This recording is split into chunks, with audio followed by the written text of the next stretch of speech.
Mateo 18, verso 23. Mateo 18, verso 23, por favor. Dice así, a partir del verso 23: por lo cual el reino de los cielos es semejante a un rey que quiso hacer cuentas con sus siervos, y comenzando a hacer cuentas le fue presentado uno que le debía 10,000 talentos. A este, como no pudo pagar, ordenó su señor venderle y a su mujer e hijos y todo lo que tenía, para que se le pagase la deuda. Entonces aquel siervo, postrado, le suplicaba diciendo: Señor, ten paciencia conmigo y yo te lo pagaré todo. El señor de aquel siervo, movido a misericordia, le soltó y le perdonó la deuda. Aquí habla de un rey que vino a hacer cuentas con sus siervos. El rey, en este caso, podemos tomarlo como Dios. El siervo, tú y yo. Nuestra deuda de pecado, no había poder humano, no había dinero, no había manera de pagarla. ¿Sí? Pero Él quiso hacerlo. Él deseó hacerlo. El rey nos perdonó a través de la muerte, del sacrificio de Jesús. Una devastación, un huracán en nuestra vida nos empujó, por así decirlo, o fue la razón, la circunstancia por la cual tú y yo llegamos a los pies de Cristo. Llegamos ahí a Cristo en medio de esa crisis para ser cambiados, para ser transformados, ¿verdad? Nuestro dolor se convirtió en alegría, nuestra tristeza en gozo, nuestro odio en amor, nuestro resentimiento y amargura se convirtieron en paz en nuestro corazón, cuando verdaderamente nos hemos encontrado con Dios. ¿Estás de acuerdo? Pero fue así. Nadie llegó a Cristo por su propia voluntad. Ninguno de los que estamos aquí llegó porque amábamos al Señor. No es cierto. Llegamos porque éramos unos necesitados, porque éramos unos infelices, pecadores, separados de Dios y separados de una eternidad con Él. Y en medio de esa crisis Él tuvo misericordia y nos perdonó. ¿Sí o no? Pero luego dice que Él nos perdonó la deuda. Dice: pero entonces aquel siervo, ya está hablando de ti y de mí. Dice: entonces aquel siervo postrado le suplicaba diciendo: yo te lo pagaré todo. Y le dice que le perdonó la deuda. Y en el 28 dice: pero saliendo aquel siervo, halló a uno de sus consiervos que le debía 100 denarios. Fíjate, ni siquiera era la deuda que éste tenía con el rey. Solo le debía 100 tristes denarios. Y dice aquí: y haciendo de él le ahogaba diciendo: págame lo que me debes. Imagínate la escena. Le acababan de perdonar y ahora él no quería perdonar una cantidad mínima. A él le habían perdonado toneladas de cosas. La deuda era muy grande y este que le debía menos se ponía en un plan payaso. ¿Sí? Ahora me pagas. Quiero que te identifiques cuántas de las veces tú y yo, habiendo sido perdonados con Dios, muchas de las veces nos cuesta tanto trabajo perdonar al que nos rodea, al compañero de trabajo, al sobrino, al tío, al hermano, al amigo, al esposo, a la esposa. Y ese nos debe menos de lo que nosotros le debíamos a Dios. Y muchas de las veces exigimos, incluso de manera violenta, que se nos pague, que se nos retribuya. Exigimos nuestros derechos,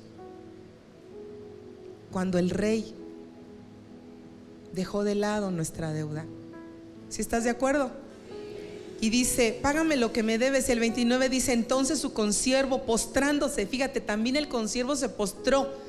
Dice: a sus pies le rogaba diciendo: ten paciencia conmigo, yo te lo pagaré todo. Dice: mas él no quiso, sino que fue y le echó en la cárcel.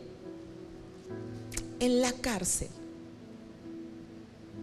Cuando tú y yo nos resistimos a perdonar, ¿sabes cuál es la cárcel a donde metemos a nuestros enemigos? Nuestro propio corazón. Y dice que lo echó en la cárcel. Lo echó en la cárcel, dice, hasta que pagase la deuda. Ah, no, ahora vas a estar aquí y ahora yo te voy a hacer pagar cada una de mis lágrimas, cada una de mis desilusiones, cada una de mis tristezas, me las vas a pagar todas. Aquí lo traes, hermano. ¿Sí? Entonces Dice, viendo sus consiervos lo que pasaba, se entristecieron mucho y fueron y refirieron a su señor todo lo que había pasado. Entonces, llamándole su señor, le dijo: siervo malvado, toda aquella deuda te perdoné porque me rogaste. Dice: ¿no debías tú también tener misericordia de tu consiervo como yo tuve de ti?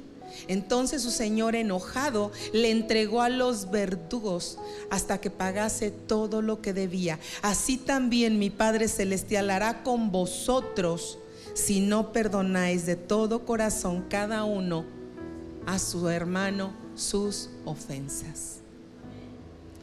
Esta cárcel, esta prisión, ¿sí? Es esa prisión donde la persona que se resiste a perdonar cae. Y cuando caemos en esa cárcel por no perdonar, vienen verdugos, hermano. Y esos verdugos azotan nuestra vida física, emocional, mental, espiritual, económica. Azotan, saquean nuestra vida. La resistencia a perdonar nos mete en una cárcel. ¿Por qué? Porque nosotros hemos encarcelado en nuestro propio corazón a aquel que nos ofendió. Y esto es bien tremendo, porque hoy se están dando cuenta, mucho del sector médico se está dando cuenta que la resistencia a perdonar es causante de muchísimas enfermedades, sobre todo muy graves. Enfermedades terminales como el cáncer, ¿verdad? Como los problemas artríticos, los infartos, los huesos, la sangre, situaciones de autoinmunidad. Todo eso, ¿sí? Todo eso. Y yo te lo digo como un testimonio personal, porque a veces la resistencia a perdonar no tiene que ver con otros. A veces la resistencia a perdonar tiene que ver con uno mismo. Y uno mismo cae solito, uno mismo agarra su propia vida y la mete en una cárcel, porque no nos hemos creído que Dios ya nos perdonó, que su sangre fue poderosa como un jabón para limpiar nuestro corazón y hacerlo tan limpio como la nieve. No lo creemos y siempre estamos de continuo. Ya Dios nos perdonó, ya el otro nos perdonó, ya, pero ahora yo tengo enojo conmigo misma. Y yo te lo digo por experiencia propia. ¿Por qué? Por el diagnóstico de un padecimiento autoinmune. Y no es otra cosa más que la culpa. Y la culpa personal es precisamente esto que te estoy diciendo. Te resistes a perdonarte a ti mismo, a ti misma. Te sientes tan culpable, tan avergonzado, tan avergonzada, que te rindes. Y entonces la enfermedad viene como ese verdugo a devorar tu vida, a devorar tus fuerzas, a devorar tus finanzas, a devorar tu familia, a devorar tu razón. Porque una mente enferma, ¿sí? Una mente enferma no tiene lucidez ni enfoque para conquistar el propósito que Dios tiene. Esa es la primera prisión que como hijos de Dios debemos de estarnos checando. Porque bien fácil que venimos a pedirle perdón a Dios, bien fácil que le suplicamos, no tenemos ningún problema en postrarnos para pedir misericordia. Pero ¿qué hay de cuando tengo que hacer misericordia con mi prójimo o conmigo misma? ¿Qué hay de que cuando me siento tan culpable termino abandonándome?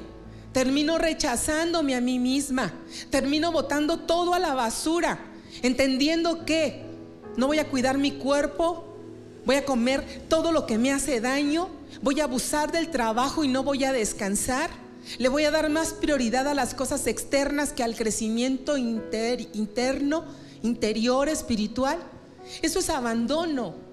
Y muchas de las veces abandonamos porque no queremos resolver, porque no queremos solucionar, y entonces nos sentimos culpables cuando nos abandonamos a nosotros mismos, o cuando abandonamos nuestro rol con nuestro prójimo porque estamos enojados, estamos enojadas. ¿Qué hay de mujeres resentidas y amargadas, o esposos resentidos y amargados que terminan abandonando su rol en el hogar? El hombre está enojado y ya no sustenta, o manipula el sustento. Si me das te doy, si no me das no te doy. Porque son bien buenos para eso muchos varones. Perdónenme, varones, pero ¿qué hay de las mujeres también? Cuando las mujeres, si me das dinero te atiendo, en todos los sentidos. ¿Eso que no es como prostitución? ¿Es algo parecido, que no? Es dar un favor, hacer un favor a cambio de billete. Es no entender, y empezamos a abandonar todo. ¿Por qué? Porque traemos en el corazón las heridas, y traemos a las personas aquí encadenadas a nuestro corazón. Ojo con esta cárcel, hermanos, porque dice el último 35, y eso no se nos debe olvidar, que un hijo de Dios no tiene como opción el perdonar. Es una responsabilidad, es una orden de parte de Dios, porque nosotros fuimos perdonados. Fuimos perdonados. ¿Sabes en dónde veo yo a mucha gente en la iglesia que está ofendida? Cuando ya no se vincula, cuando dice solo voy, me siento y me voy. Y no estoy hablando por nosotros, estoy hablando porque no se relaciona con nadie en la iglesia. Nada más va, se sienta y se va. O a veces nada más medio se sienta y se va luego. Personas que tienen broncas, porque finalmente, y si lo cachamos así, mira, un preso, ¿quién es? ¿Quién es un preso? Un preso que está metido en la cárcel, está metido ahí, ¿por qué? Porque debe algo y tiene que pagar lo que sea que deba. Te digo algo, varón, si tú le debes honor a tu mujer, no te extrañe por qué tus oraciones no tienen respuesta, porque a la mujer la tienes que tratar como a vaso frágil. ¿Sí? Te metes en problemas si le abres la puerta a Satanás, si no tratas a tu mujer como debes de tratarla. Si en lugar de tener un buen trato tienes hostilidad, lo único que habla no es de cuánto vale ella, habla de lo poco que vales tú, y viceversa. Cuando yo deshonro a mi marido, no estoy hablando de que él no vale, la que no vale soy yo. ¿Y qué? Que hay enojo, tristeza, frustración no habladas, no expresadas, que lo único que manifiestan es que yo soy la primera presa, la primera prisionera. ¿Sí? Porque la Biblia dice que la mujer virtuosa da bien y no da mal todos los días de su vida, que su marido puede estar orgulloso y se siente alabado por los que le rodean, porque ella sobrepasa la belleza de cualquier piedra preciosa. Estoy parafraseando, y somos llamadas, mujeres, a hacer eso. ¿Por qué quiere ser una mugre baratija? ¿Por qué quiere ser un anillo de papel de aluminio, cuando puede ser un anillo de brillantes? Tú y yo decidimos nuestro valor, y el valor, nuestro valor nos lo dio Dios, no nos lo dio ningún hombre. Tu valor no lo da tu esposo, tu valor no te lo da tu esposa. Hijos, tu valor no lo determinan tus padres. Padres, tu valor no lo determinan tus hijos. El valor nuestro lo ha determinado Dios. Lo creamos o no lo creamos, ¿sí? Porque la estima ya la traemos desde que nacimos, pero la autoestima es cuando yo decido creerla, cuando yo me hago responsable de mi propia vida, ¿sí? Entonces, la cárcel del resentimiento es una de las cárceles que de verdad es una estupidez. No, porque no puedo decir que es un lujo. Es una estupidez, es una necedad en la cual tú y yo podemos estar en riesgos de caer sin darnos cuenta. Porque ¿qué empezamos con el primer sentimiento? No, yo ya no le hablo. Mira, mejor a la distancia. De lejecito se ve más bonito. ¿Qué te pasa? Si el perdón debe de ser nuestro amigo, nuestra dama de compañía, por así decirlo. Como cristianos, ese debe ser nuestro estilo de vida. Esa es la primera cárcel. Monitorea tu corazón, iglesia. Monitorea, porque a causa del resentimiento nosotros perdemos la gracia de Dios, dice Santiago cuando nuestro corazón se amarga, nosotros perdemos la gracia de Dios. Y la gracia nos pone por encima del ordinario. O sea, hace que los resentidos en la iglesia son gente cíclica, gente que siempre está batallando con finanzas, está batallando con oportunidades, está batallando que los roban, que los asaltan, que les sacan sustos, que esto, que el otro, que... Y yo sé que todos estamos expuestos, pero nos exponemos más cuando perdemos la gracia de Dios, porque la gracia sí nos coloca en un lugar extraordinario, y la gloria nos llena. Pero la gloria no es esa situación maravillosa de oropel y de belleza. La gloria es la opinión de Dios, es el peso pesado de Dios, de ese Dios terrible, de ese Dios que pesa y que te hace a ti pesado. ¿Y sabes por qué necesitamos estar pesados? Para tener los pies en la tierra, para que cuando Dios te dé más, no se te suban los frijoles a la cabeza y gasifiques tu cerebro. ¿Sí? Hace 8 días dije eso en San Juan y se botaron de la risa. Es cierto. ¿Sabes por qué? Porque mientras más te dé el Señor, más chiquito nos tenemos que hacer. Mientras más autoridad te da Dios, más humilde debemos ser. Más agarrar la toalla y no tenerle peros a lavarle los pies a los demás. Esa es la primera cárcel que tú y yo tenemos que estar checando. Muchos de los problemas de salud están ahí, detrás de una falta de perdón. Muchos, hermanos. ¿Será importante el perdón? Sí. ¿Condiciona a Dios el perdón? Sí. Porque si tú y yo no perdonamos, Dios no nos perdona. Y entonces Él dice: yo me hago un lado. ¿Quieres vivir en esa cárcel? Entonces amólate, amuélate o friégate. ¿Sí? Tú lo decidiste y yo lo decidí. ¿Sí? Jamás vamos a ver prosperidad, y no estoy hablando de prosperidad en dinero, porque si esas vamos, los narcos son prósperos. ¿Sí? No estoy hablando de eso. Prosperidad es un equilibrio en todo, que no te falta nada, pero hay sobriedad, hay buen juicio, hay enfoque, tus emociones están estables, tu vida emocional, mental está saludable. ¿Sí? O no sé tú, pero mira, esos verdugos son capaces de robar la lucidez de tu cabeza. La falta de perdón, incluyéndote contigo mismo, puede hacer que te chispes, que tu cerebro se chispe, se fugue. Porque como está encarcelado, siempre los prisioneros se quieren fugar, ¿sí o no? Pues lo único que se puede fugar de un preso es su cabeza, su mente. Dicen que el preso ¿cómo se llama? El narco famoso, el Chapo, que ya está teniendo problemas mentales. ¿Sí han oído hablar de eso, de las noticias? Ya está teniendo problemas mentales. ¿Y por qué? Porque las cárceles normalmente tienen poca luz, porque en las cárceles están húmedas, huelen mal. En las cárceles el espacio está reducido, y en las cárceles estás aislado de todos los demás. Y tú no necesitas estar en el cerezo para estar encarcelado, ni yo tampoco. Basta con que nos resistamos a perdonar y otras muchas cosas más que ahorita vamos a ver, para que nuestra vida sea declarada presa o cautiva. ¿Estás de acuerdo? En la cárcel no creces. Puedes trabajar, hay presos que trabajan, ¿verdad? Pero hay otros que no. Hay otros que siguen cometiendo delito aún dentro de las prisiones, y se juntan, ¿sí o no? Por un lado los gatos, por otro lado los perros, por otro los zorrillos, ¿sí o no? Por otro las gallinas, se juntan en bandos, ¿sí? ¿Sí o no? Y cada bando elige un líder, ¿sí? Pero no dejan de ser presos, aunque tengan un líder, aunque tengan una cabeza, no dejan de ser presos. ¿Estás de acuerdo? Entonces esa es la primera, la cárcel por no perdonar. La cárcel por no perdonar. ¿Sí?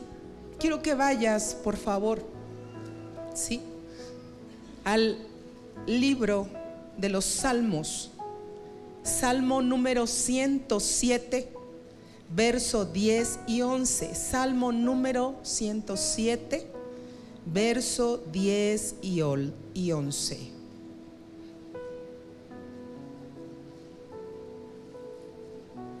(107, 10 al 11).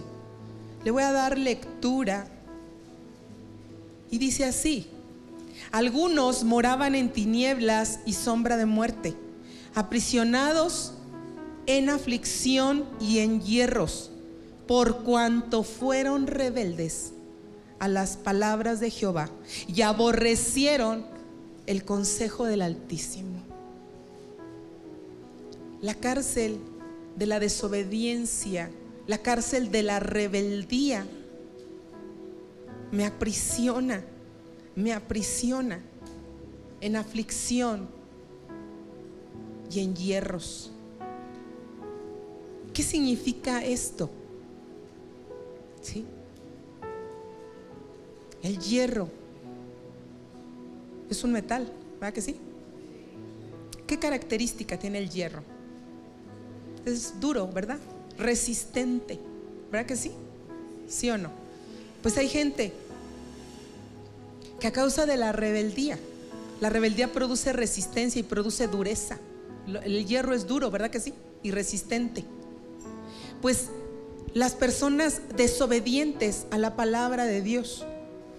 Y mira, te estoy hablando de desobediencias mínimas. Te voy a mencionar una y voy a pisar callos. ¿Sí? ¿Sí? ¿Sí? Bueno, ahí va. A ver, junta tus manitas. ¿Qué? ¿Qué es esto?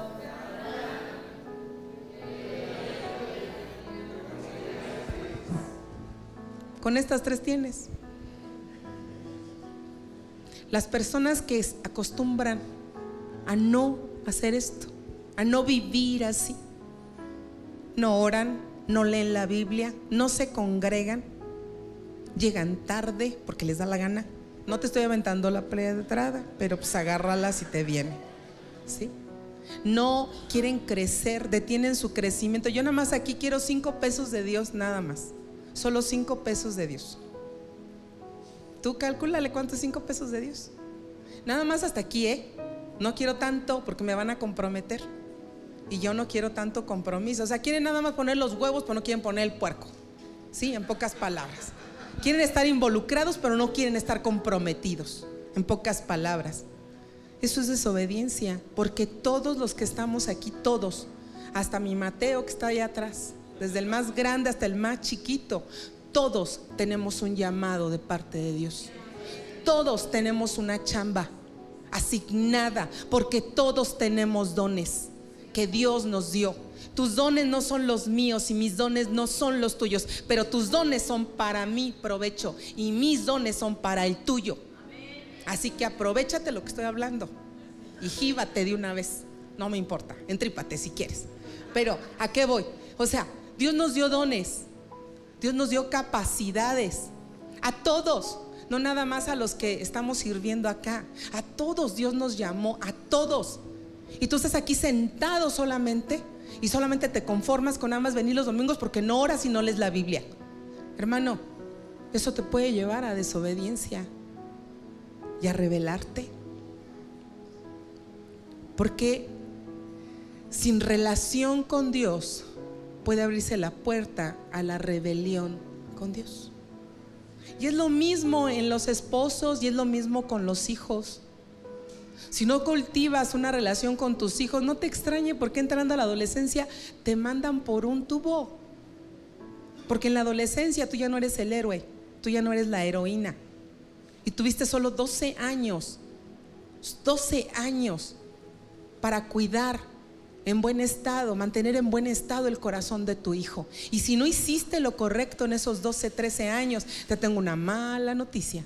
A los 13 años ellos toman sus decisiones y dicen: tienes tele, ahí te ves papá y mamá. ¿Por qué? Porque sin relación no hay rebelión. No puedes decir que amas a tus hijos si no los conoces. Tus hijos no pueden decir que te aman a ti si no te conocen. Y tú y yo no podemos decir que amamos a Dios si no le conocemos, porque amamos solo lo que conocemos. ¿Estás de acuerdo? Entonces, ojo con esto, porque dice aquí: algunos moraban en tinieblas. Hay cristianos que no conocen a Dios, saben de Dios, pero no le conocen y viven como huérfanos, no viven como hijos, y viven rebeldes, quejándose siempre, murmurando siempre, enojándose, distanciándose de la novia de Cristo, distanciándose del Padre Celestial. Ya no leo. A mí me pasó hace muchos años. Estoy hablando que yo tenía como 3 o 4 años de caminar con el Señor. Estoy hablando del año 90, el año 91. Vino a mi vida un enojo tan grande contra Dios, porque decía: desde el 88 estoy caminando, 88, 89, 90, 91, llevaba 3 o 4 años y yo sentía que yo ya había hecho todo, ya me había humillado todo, ya me había crucificado todo, ya todo. Yo sentía que yo era perfecta, o que estaba tratando de ser perfecta. Pero sabes una cosa, yo no conocía a Dios. Sabía de Dios, sabía Biblia, me la devoraba, comía Biblia a pasto. Pero ¿sabes qué? No tenía ni la mayor, de verdad, no tenía, nada. No tenía nada, ninguna noción de lo que era el amor de Dios. Yo no conocía ese loco amor. Yo no lo conocía. Creía que todo lo que yo era debía de basarse en lo que yo hacía. Y me enojé tanto con Dios, que llegó un momento donde yo dije: yo no voy a seguir. Yo ya no voy a servir, ya no voy a seguir, ya nada de nada. O sea, en mi corazón yo decía: ahora voy a castigar a Dios, porque como no me contesta lo que yo le estoy pidiendo, y lo que yo le estaba pidiendo era que mi esposo o se muriera o viniera Cristo, y no me contestaba ni una cosa ni la otra. O sea, sí, yo quería quedarme viuda. Yo oré para quedarme viuda, en serio.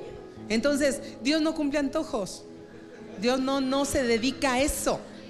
Dios nos da lo que necesitamos. Entonces yo me enojé y yo recuerdo que ¿qué sería? Como 2 semanas no oré, no me congregué y les hice el fuchi a todo lo que tenía que ver con la iglesia, todo, así 2 semanas. ¿Sí? Y me acuerdo que llegó la pastora y me dijo: vengo a verte una sola vez, a decirte que lo que estás haciendo es incorrecto, pero no te voy a volver a visitar, porque tú ya sabes, no eres una bebé. A los bebés se les busca para cambiarles el pañal, pero a ti, que ya tienes ahorita, ya había yo entrado a la escuela bíblica la primera vez, tenía 1 año apenas. Si a ti te voy a cambiar el pañal, no, hombre. Tienes que poner atención a lo que estás haciendo, porque es una irresponsabilidad lo que tú estás haciendo, y te vas a llevar entre los pies a tus hijos. Yo me acuerdo que me habló muy fuerte y agarró y se fue, y no me buscó. Pasando las 2 semanas, llega el viernes, día de oración, y algo dentro de mí, yo decía: pues pon en mí, quita de mí esto, porque yo estoy que me lleva el tren. Y fue de verdad milagroso, porque lo hice de corazón. Y Dios empezó a traer paz y decir: ¿y qué? Si llega mi esposo o no llega, ¿qué conmigo? Yo soy responsable de mí. Y te voy a decir algo, hermano: tú eres responsable de ti. Deja de imponer que tu gente se congregue cuando no quiere hacerlo. No estoy hablando de tus niños. A tus niños tráetelos a fuerzas, y tus niños tienen que saber quién manda en casa. ¿Estás de acuerdo? ¿Sí? Pero si tu esposo no quiere nada con Dios, déjalo que se quede y hónralo. Y si tu esposa no quiere nada, déjala, está loca, déjala. No te esperes a convencerla. Tú no eres, ni yo soy el Espíritu Santo. Sobre todo si ya tiene tiempo y ya sabe.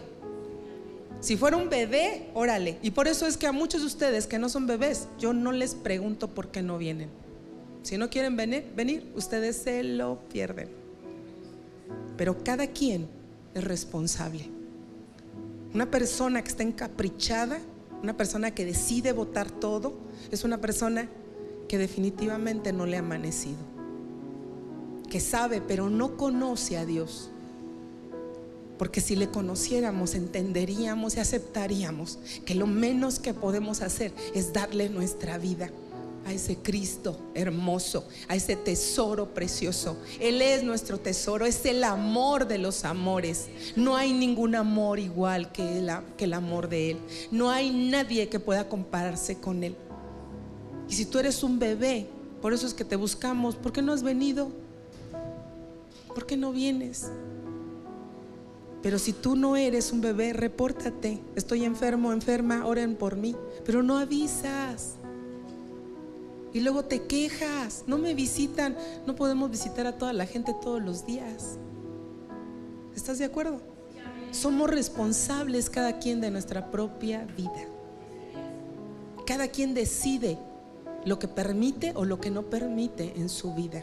El resultado es el mismo si sigues decidiendo lo mismo.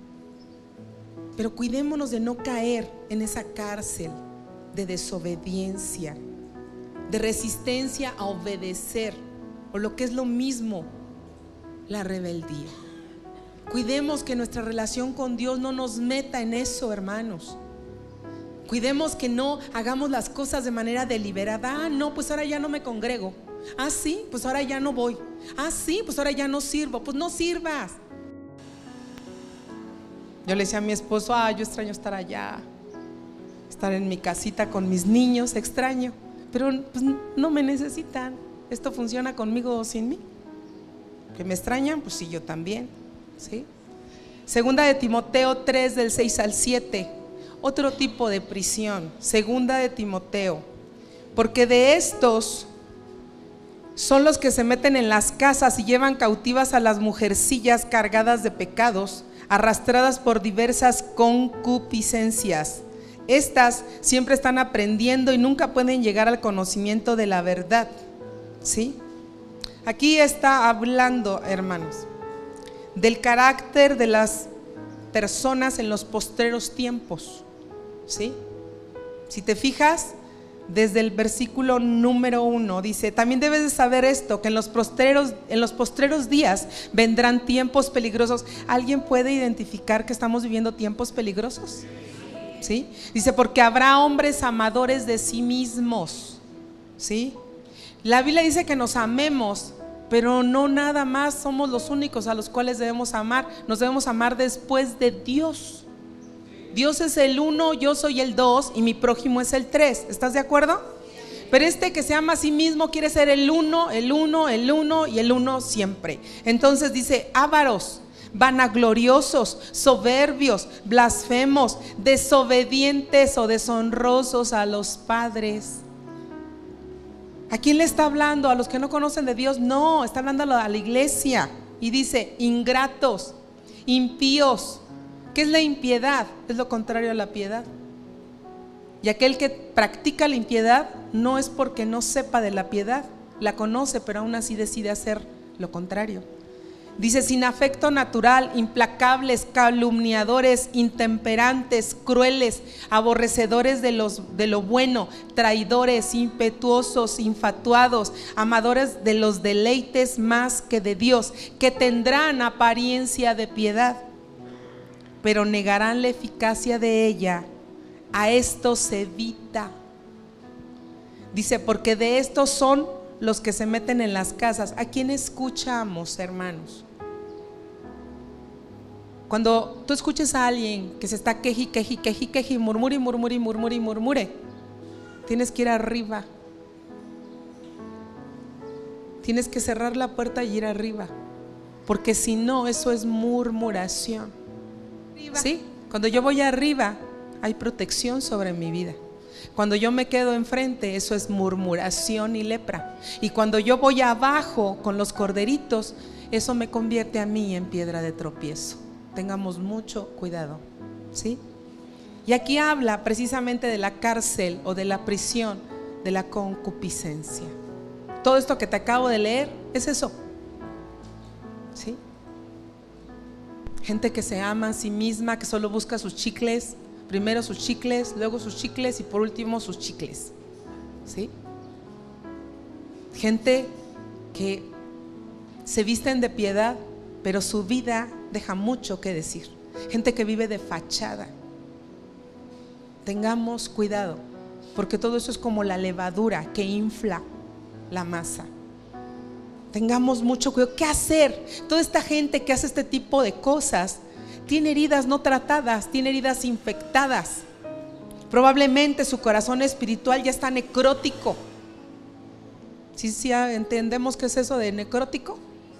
Que ya se está pudriendo, pues, que está ya tan avanzada la infección que ya hasta huele mal. ¿Y cómo se manifiesta ese mal olor? A través de nuestras acciones, palabras y actitudes.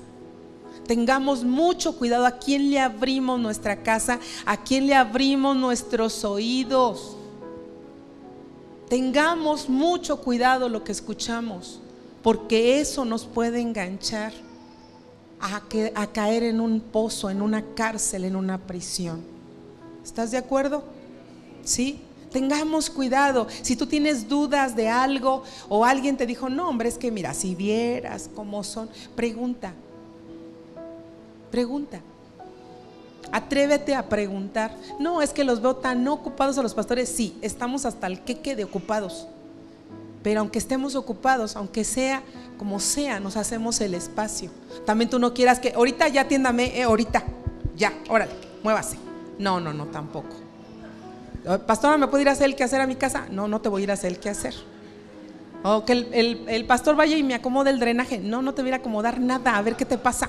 ¿Sí? ¿Sí me entiendes? ¿Sí? ¿Está claro? Pero se te atiende, pero tú pregunta, pero no te guardes las cosas.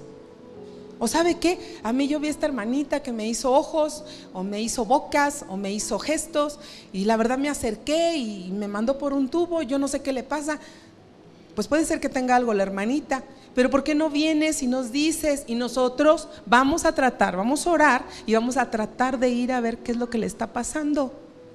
¿Sí o no? ¿Sí? Pero no, haces tus caras, haces tus gestos y la otra te los hizo y te quedas con todo eso y te vas a tu casa y te lo guardas. Y te lo guardas. Luego al rato vas a empezar a criticar, porque el amor cubre multitud de faltas. Cuando dejamos de amar empezamos a criticar, ¿sí? Empezamos a juzgar. Y eso es tan palpable en los matrimonios, sobre todo cuando están, pero tú hiciste esto, pero tú tienes aquello, pero tú, y tú, y nadie más que tú, ¿sí? O sea, sí, empezamos a criticar, empezamos a juzgar. Y ojo, porque cuando un matrimonio, una familia, cualquier relación entra en ese estado, es que está enfermo y está grave y hay que atenderlo. Pero ¿quién tenemos el valor para decir, ayúdenme, yo necesito ayuda? No queremos, porque eso implica transparentar el corazón y rendir cuentas de nuestra vida, y no nos gusta. Tenemos la cultura nefasta de estar guardando secretos, de que porque los trapos sucios se lavan en la casa, y sí es cierto, pero también de vez en cuando se salen a la tintorería y a veces se busca quien le ayude a uno a lavar, sobre todo cuando se le descompone uno la lavadora, que se le sale agua por todos lados, como la mía ahorita, y que te baila la lavadora por toda la casa. Sí, es cierto. De vez en cuando pues hay que lavar a mano, ¿verdad? Y no pasa nada. ¿Sí estás de acuerdo? Pero ¿por qué no queremos? ¿Por qué no nos gusta ser expuestos? Y sin embargo la cultura de los secretos, la cultura del silencio, la cultura de guardar las cosas es lo que nos hace más disfuncionales, y en el caso de nuestras naciones nos mantiene en un subdesarrollo en todos los sentidos, ¿sí? Entonces, ojo, llevamos la cárcel o la prisión del resentimiento, la falta de perdón. ¿Estás de acuerdo? ¿Sí? Llevamos, ¿qué más? La de la rebeldía. ¿Cuál otra? La de la concupiscencia. Concupiscencia, ¿sí? Vamos a ver otra más, ¿sí? Quiero que vayas conmigo, por favor, al libro de los Hechos, capítulo 8. Hechos, capítulo 8. Y te vas a ir al verso 23. ¿Qué dice en el 22? Arrepiéntete pues de esta tu maldad y ruega a Dios si quizá te sea perdonado el pensamiento de tu corazón, porque en hiel de amargura y en prisión de maldad veo que estás. ¿Sí? Prisión de amargura, prisión de maldad. ¿Qué es esto? ¿Sí? ¿Qué es esto precisamente? ¿Sí? Es el caer preso, ¿sí? El caer preso, primero, por no querer trabajar. O sea, ya llegaste a la amargura, pero te sigues quedando ahí. Y de la amargura vienen actitudes y conductas, vienen hechos, donde la persona empieza a disfrutar, a hacer lo malo. Cuando yo era niña, yo me acuerdo que decía mi abuela: ay, esos niños que nada más se la viven haciendo diabluras. Y yo una vez le pregunté que qué significaba eso de diablura. Y me dijo: no lo vas a entender. ¿Qué es una diablura? Y pasando los años yo le volví a preguntar que qué era una diablura. Y entonces dijo: es que nada más se juntan para hacer diabluras. Entonces son obras del diablo. Así me lo dijo mi abuela. Y yo creo que tiene mucho de cierto esto, porque el diablo, dice la Biblia, que su ministerio, su chamba, es hurtar, matar y destruir. Cuando, por ejemplo, yo en mi amargura decido no pedir ayuda y empiezo a odiar a alguien, yo puedo ser capaz de matar, de destruir y de hurtar la reputación de aquella persona que yo odio o con la cual traigo mucho resentimiento. Y puedo caer ya no nada más en esa cárcel donde los verdugos me enferman mi cuerpo, mi mente, mi alma, sino que también puedo caer en esta prisión de maldad. Dice: de hiel y de amargura, de prisión de maldad. El tener el corazón lleno de hiel me lleva a odiar y a hacer diabluras, por así decirlo, las obras del diablo sobre mi prójimo. ¿Sí? Yo no concibo, hermanos, si yo me acabo de enterar de esto, yo no concibo. Nos enteramos de una familia, bueno, yo de una familia, me acabo de enterar que el propio yerno de esa familia maquinó todo o fabricó toda una estrategia para secuestrar al hijo de esa familia, o sea, secuestrar a su cuñado. ¿Cómo es posible esto? ¿Cómo es posible esto, que en una familia haya alguien tan perverso? Si ese muchacho no le había hecho nada y él se juntó con los malos, y él un tiempo conoció de Dios y caminó con Dios, pero se amargó, se enojó y dijo: ya no me congrego, porque los hipócritas cristianos, esos son una bola de hipócritas. Y se empezó a aislar y empezó a darle cabida a otro tipo de amistades. Y las amistades, como las malas amistades o las malas compañías, dice la Biblia, corrompen las buenas costumbres. Ten mucho cuidado con quién te juntas, sobre todo si estás atravesando un tiempo donde te cuesta trabajo perdonar. ¿Sí? Porque esa amargura que hay en el corazón a causa de que no perdonamos, ¿verdad? Que nos lleva también a relacionarnos con personas malas que pueden anular o influenciar lo poco que pueda haber bueno en nuestra vida.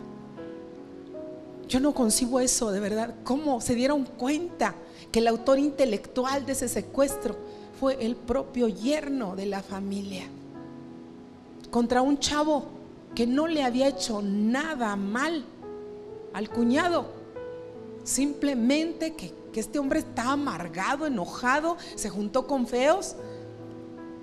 Y poco a poco el diablo fue hurtando, porque esta palabra hurtar es que sí te roba sin que te des cuenta, abusando de tu confianza. Y le robó, o sea, fue mermando la luz en él, de tal manera que terminó siendo el autor intelectual de ese secuestro. Esto es cierto, hermanos. Ahora trasládalo aquí. ¿Qué hay de cuando traes enojo con alguien o con alguna persona incluso de la iglesia o con tu propia familia? A veces empezamos a caer en esto, estamos tan amargados y no queremos resolverlo, que queremos de alguna manera destruir.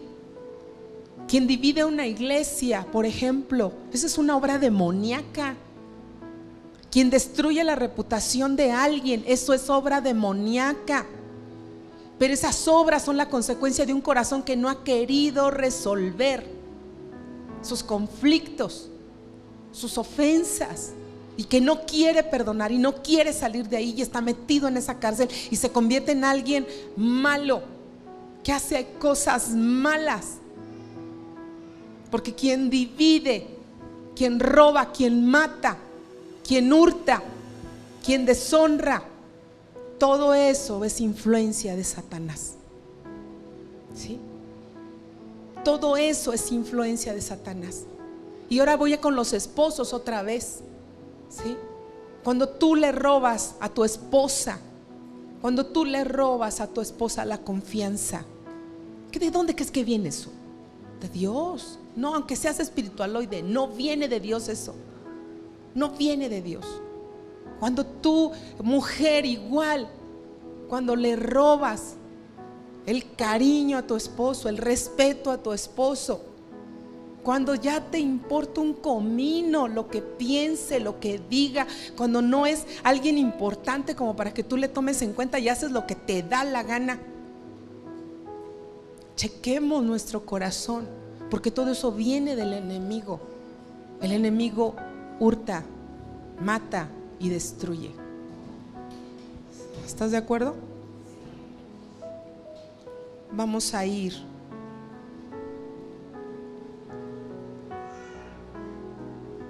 ¿cuál es la consecuencia de estar viviendo ahí? Hay más que yo puedo decirte, pero solo voy a compartirte esto. ¿Sí? ¿Cuáles son las consecuencias? Las consecuencias es que la salud emocional y espiritual y aún física se ven afectadas cuando estamos prisioneros en esa cárcel. Y hay veces que no nos damos cuenta y en una actitud religiosa pretendemos o buscamos ir a liberar y abrirle la puerta de la cárcel a otros. Y muchas de las veces el enemigo nos avergüenza. ¿Cuántas veces, de verdad, mucha gente que ha querido ir a liberar de demonios a alguien, el enemigo le pone una arrastrada y una avergonzada? ¿Por qué? Porque el mismo corazón que pretende liberar al otro esclavo está atado al poder del enemigo.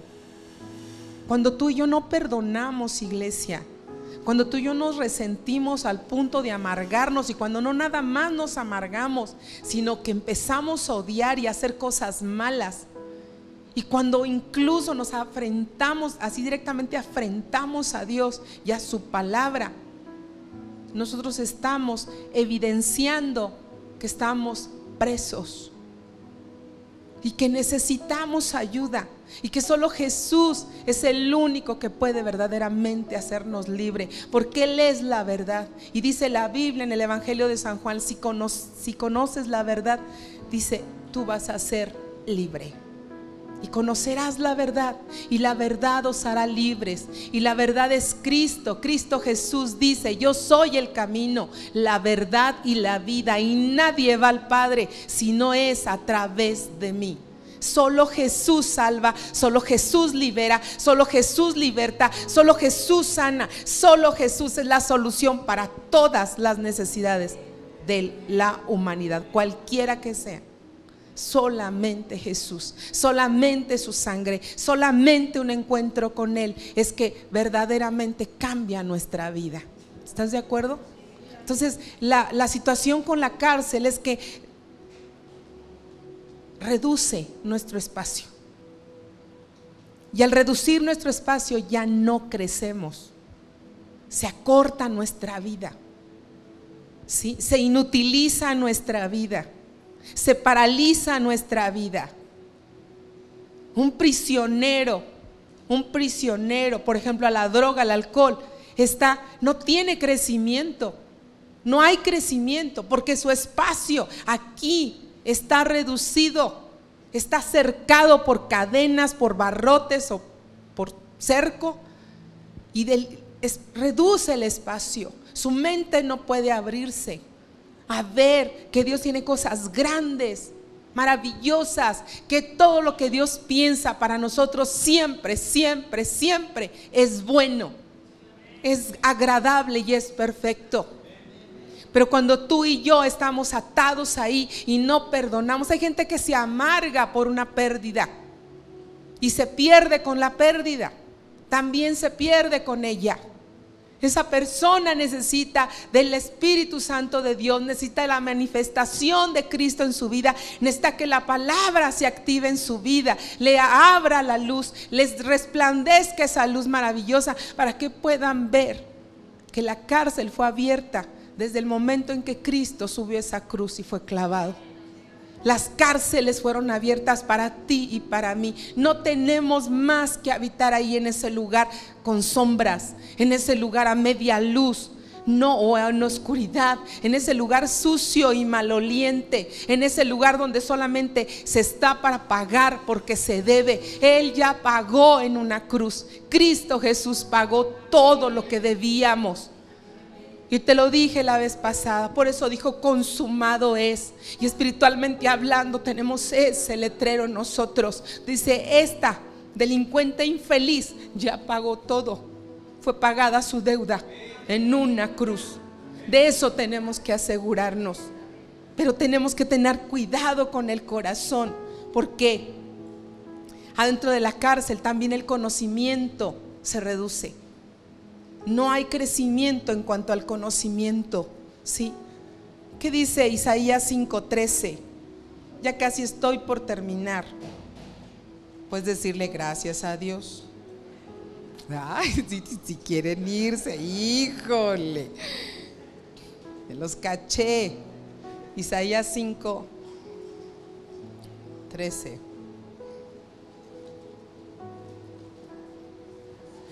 Dice, por tanto, mi pueblo fue llevado cautivo porque no tuvo conocimiento, y su gloria pereció de hambre, y su multitud se secó de sed. Por eso ensanchó su interior el Seol, y sin medida extendió su boca, y allá descenderá la gloria de ellos, y su multitud, y su fausto, y el que en él se regocijaba. Y dice, y el hombre será humillado y el varón será abatido y serán bajados los ojos de los altivos. Pero Jehová de los ejércitos será exaltado en juicio y el Dios santo será santificado con justicia. Y los corderos serán apacentados según su costumbre y extraños devorarán los campos desolados de los ricos. ¿Sí? Una de las cosas, y yo quiero poner esto delante de ti, es que una de las cosas que nos mantiene libres siempre, fíjate lo que estoy diciendo, libres siempre, es que primero Cristo nos libere, porque Él es el único que puede hacerlo. Y una vez libres, la única cosa que nos va a ayudar a mantenernos así es la humildad. La humildad. La humildad. Te quedas así. La humildad. Porque el que no quiere perdonar es porque tiene orgullo en el corazón. El que se revela es porque tiene orgullo en el corazón. Altivez. ¿Sí o no? El que hace lo malo es porque se cree que él puede y las puede solo. Y de todo lo que hemos estado hablando, si te fijas, la razón realmente es orgullo y soberbia. es querer y pretender llevar una vida ajena, independiente a Dios. Pero la humildad es el arma poderosa que nos mantiene libres, nos mantiene exentos de caer en esas prisiones, iglesia. ¿Por qué perdonamos? Porque Él nos perdonó tantas deudas, tanto pecado, porque siendo Dios se hizo como uno de nosotros. ¿No es acaso eso humildad? Dejó su trono de gloria para hacerse como uno de nosotros. ¿No te pones a pensar? Yo sí digo, Dios, pues ¿qué me viste? Que viniste a hacerte tan chiquito para que yo fuera grande. Él vino a hacerse nada para que tú y yo conquistáramos todo. Vino a hacerse pobre para que tú y yo fuéramos enriquecidos en todo, y no estoy hablando de dinero nada más.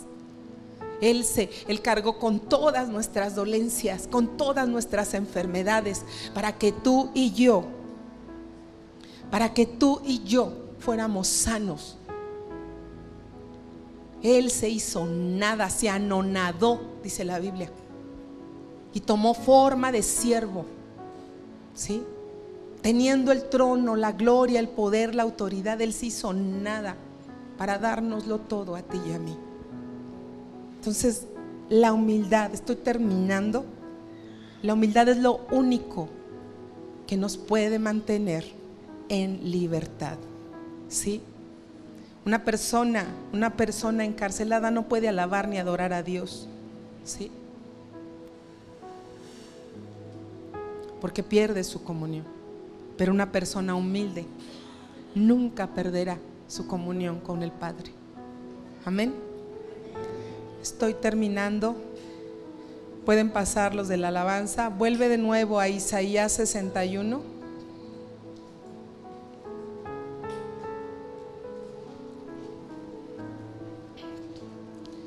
Y ponte de pie, vamos a leerlo a partir del verso 1.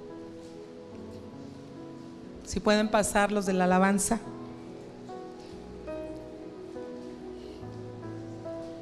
¿Qué dice así? ¿Lo puedes leer conmigo? El Espíritu del Señor soberano está sobre mí. Decláralo. El Espíritu del Señor soberano está sobre mí, porque el Señor me ha ungido para llevar buenas noticias a los pobres. Me ha enviado para consolar a los de corazón quebrantado y a proclamar que los cautivos sean liberados y que los prisioneros serán puestos en libertad. El que sigue, Él me ha enviado para anunciar a los que se lamentan que ha llegado el tiempo del favor del Señor, junto con el día de la ira de Dios contra sus enemigos. A todos los que se lamentan en Israel les dará una corona de belleza en lugar de cenizas, una gozosa bendición en lugar de luto, una festiva alabanza en lugar de desesperación. Ellos en su justicia serán como grandes robles que el Señor ha plantado para su propia gloria. Reconstruirán ¿qué? Las ruinas antiguas, reparando ciudades destruidas hace mucho tiempo. Las resucitarán aunque hayan estado desiertas por muchas generaciones. Hasta ahí, fíjate, todo lo que la libertad o el vivir en libertad y el vivir en humildad nos lleva a hacer. ¿Tú no quieres ser eso? Hay que ser libres, hermanos. Y yo quiero en esta tarde que identifiques si hay alguna prisión en la cual tu corazón esté. ¿Te identificaste con alguna? Pues es el tiempo de salir ya, porque el precio para que tú salieras y yo también ya se pagó. Entonces yo te voy a pedir, si ya la identificaste, que levantes tus manos.